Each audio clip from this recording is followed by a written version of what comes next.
Think about the last time you heard a fire alarm go off. Not during a drill, a real one. In a hotel, an apartment building, somewhere you were staying.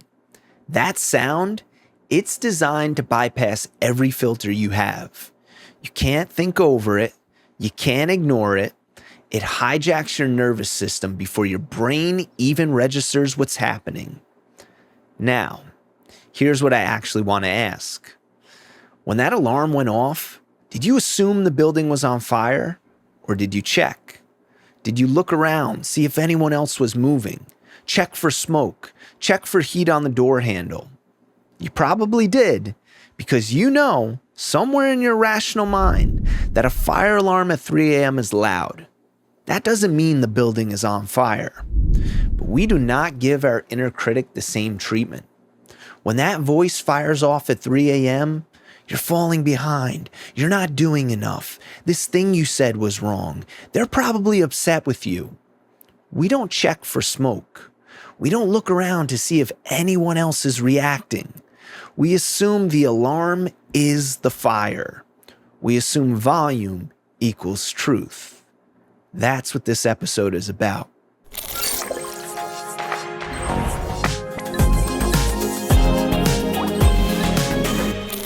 Welcome back to Uplifted Living. I'm Nick Gilbert. This is Season 2, Episode 5. Here's what I want to give you today. First, a new way to think about the inner critic. Not as an enemy you're supposed to silence. Not as something broken in you that needs fixing, but as something with a dial. Volume. Not on off. Then, I'm going to tell you a personal story from about 2 months ago, right after this podcast started, when I had to learn this lesson in real time. And then, 3 specific anchors. 3 practices you can use the same day you hear them. That's the episode. Let's start with the frame.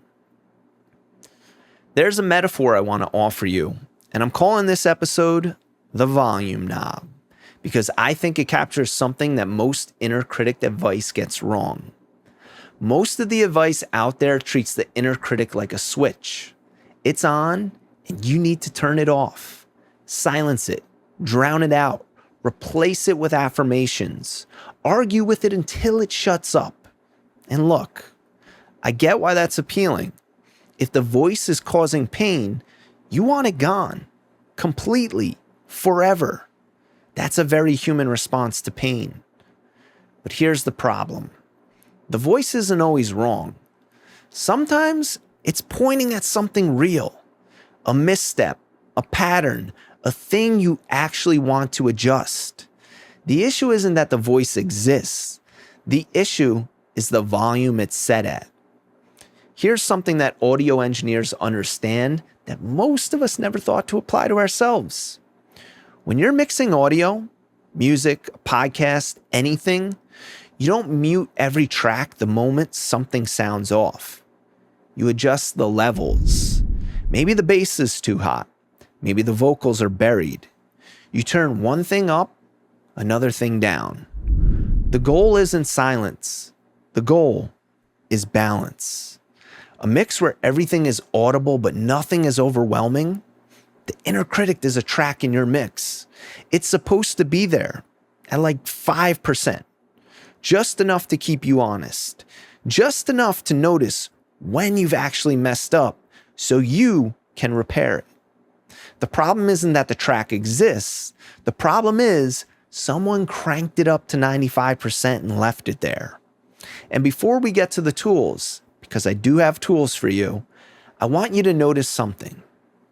Right now, as you're hearing this, you might already be doing the thing this episode is about. You might be hearing the voice say, yeah, but the volume knob thing sounds nice, and I intellectually get it, but I can't actually do it. That's the voice. That's the exact thing. It's not wisdom. It's not insight. It's a track that's been at 95% so long, you've stopped noticing it's just one track in a much bigger mix. So that's the frame. Volume, not on off.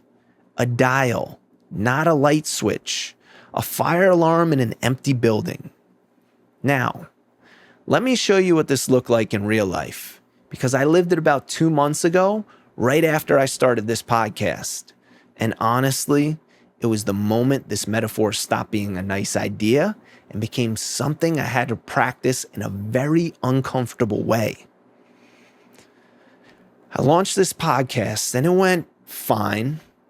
Not great, not terrible, but fine. A few dozen listens, some nice comments, friends texting me saying they loved it. And my inner critic, absolutely roaring. You spent months on this and that's what you got? This episode isn't as good as you thought it was. Your voice sounds weird. That section dragged. You're not cut out for this. Volume, 95% for days. And here's the part that's hard to admit. I couldn't tell if the voice was right or wrong. Some of what it was saying was technically true. I could have tightened a section. I could have improved the pacing. Some of it was nonsense. My voice wasn't weird. I just wasn't used to hearing myself. But at 95% volume, true and false sound exactly the same. They're both just noise. Loud, undifferentiated, impossible to ignore noise. And here's what stopped me cold. I was sitting on my couch, running through the same loop for maybe the 15th time that week. And I had this thought. I would never talk to a friend the way this voice is talking to me right now. Not because I'm nice, because it's not useful. It's not actionable. It's not even specific. It's just volume. That was the moment I realized. The goal isn't to win the argument with the voice. The goal is to turn it down enough that I can hear which parts might actually be worth listening to. Okay, that's the story. That's the moment I realized volume and truth are different things. That my inner critic wasn't right. It just happened to be loud. And volume is not evidence. Now, what do you actually do with this? Let me give you 3 specific and practical things you can try, and none of them require a total psychological overhaul. I'm going to walk you through each one, and you can use the first one today without changing anything else in your life. The first anchor is the simplest, and it's the one most people skip. Before you do anything about the voice, before you argue with it, reframe it, or journal about it, just notice the volume. Ask yourself one question. Is this voice at a 3 right now? Or is it at a 9? That's it. Don't evaluate whether it's right or wrong. Don't try to figure out where the thought came from. Just locate the dial. Give the volume a number. Here's why this matters more than it sounds like. When you ask, is this thought true? You're already in an argument with the voice. You've given it standing. You're treating it like a claim that needs to be adjudicated. But when you ask, how loud is this thought? You've shifted the frame entirely. You're no longer in a courtroom. You're in a control room. You're an audio engineer looking at a mixing board. The first skill isn't silencing, it's noticing. The second time I did this, the second time I caught the voice at a 9 and just named it, something shifted. The volume didn't drop to 0, but it dropped. Just knowing I was hearing volume, not truth, took it from a 9 maybe to a 6. I hadn't done anything else, just noticed. Here's something that meteorologists understand that most of us never thought to apply to ourselves. When meteorologists track a storm, they don't just say, there's weather happening. They classify it. Tropical depression, category 1, category 3. The classification tells them what to expect and how to respond. You don't evacuate for a tropical depression. You don't ignore a category 4. Your inner critic has frequencies. It doesn't just have volume. It has patterns, specific scripts it runs. So the second anchor is this.